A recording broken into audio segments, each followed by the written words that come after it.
Ngayong gabi mga igsoon mga higala, nakakita bago na usa ka ungo na bakakon. So kaungo na bakakon. So sa di madugay, ato tanawan yung video niya.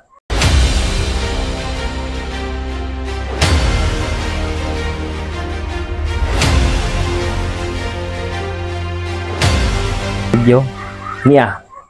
May hapon sa tanan, no? Sumala sa mga Katoliko, ingon sila kuno'y naghimo sa Biblia. Si Saint Jerome kuno ang naghimo sa Bible. Alangan magkamo no, hilasa po ninyo kung kamo langkon mo kamoy gahimo sa Biblia. Hilasa po ninyo no. Usa. Tuon na lang mo. Tuon na mo simbahan Katoliko kay ano. Kaya kung di mo tuo, magproblema gid mo. So sila'y tagiya sa Biblia. Dako ng bakak di tinuod nga naman. Dinhi sa libro nga gitawag og 100 question and answer on popes and the papacy. Kani o kani.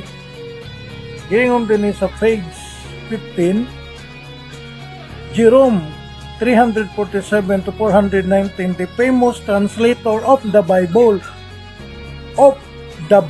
from Hebrew and Greek to Latin. Unsa day si Saint Jerome? Si Jerome, translator of the Bible. Aw na Arab din na. So, di ba? Si Saint Jerome ga-translate sa Biblia from Hebrew, Greek into Latin. So alangan mo po doon na balay gamando siya.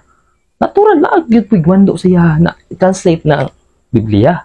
So, implied, ikaw mismo gapalig-on sa argumento sa simbahan, ikaw mismo gapalig-on sa kamatuoran na ang simbahan Katoliko gid ay ang gamugna sa Biblia. Dili kamo busa hilas sa kayo mo. Kung angkon mo, hilas sa gid hilas. Dili siya gitawag og the one who made of the Bible. Yes, tinuod bitaw na he is not the one or he was not the one who made the Bible. But he was only a translator of the Bible. Pero how come na ma-translate ng Biblia, ma-compile ng Biblia kung dili pinaagi niya? Siya may ka-compile. Siya may ka-translate, pinaagi sa mando sa simbahan o panguluhan, pinaagi po sa mando ni Papa Dabas Uno, anong panahon na i-translate ni kining mga kasulatan, tiguman ni, o i-translate ni. Yung si Papa Damas Uno. Ngadto kang Saint Jerome na i-translate ni from Hebrew, Greek into Latin. Kung saan na mo, kung ingon mo itong Biblia, namugna na pinagi sa mga nagkadayang mga tao, nagkadayang panahon, o nagkadayang lugar. Ingana, ingana. Usa man giingon din sa kasaysayan, the New Book of Knowledge. The earliest written record of the Catholic Church or of the Church is the New Testament, a collection of books composed by the apostles of Jesus or their disciples. So kana, unya ka mo, unsa may nabuhat ninyo? Dawat limpyo? Hulang Biblia sa Katoliko. Unya ang gihulaman at giatake pa. So tawag ka na. Way batasan. Hilas. Usa ka mo, wa mo nabuhat sa katimban oy. Wa mo nabuhat. Dapat mo limpyo. Gapakaulaw ra mo, gapakaulaw. He is only the translator according to your books. No, busa sabtan ninyo na mga Katoliko. Dugay ra gini kasabot anak niko. Dugay ra.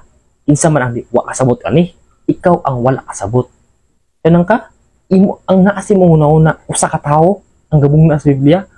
Wrong. Ngayon naman, ang simbahan man ang gihimo sa Biblia. Ang simbahan ang gamugna ba? Gamugna. Dili na mahimo ang Biblia, pinaagi lamang sa usa ka tawo. Dili. Ano lang yung basak ingani ito nga isyo. Mga bugo ni mga tawanan, mga bugo. Ayun, may painan, mga lutaw, mga una ba? Kasi Saint Jerome dahil dili mo naghimo sa Biblia, translator lang siya, sumala pa sa inyong libro. Kanya ka mo, unsa man po sumala ninyo? Sumalas niyong butbot? Sumalas niyong baka? Pakaulaw lang mo. Ave Maria.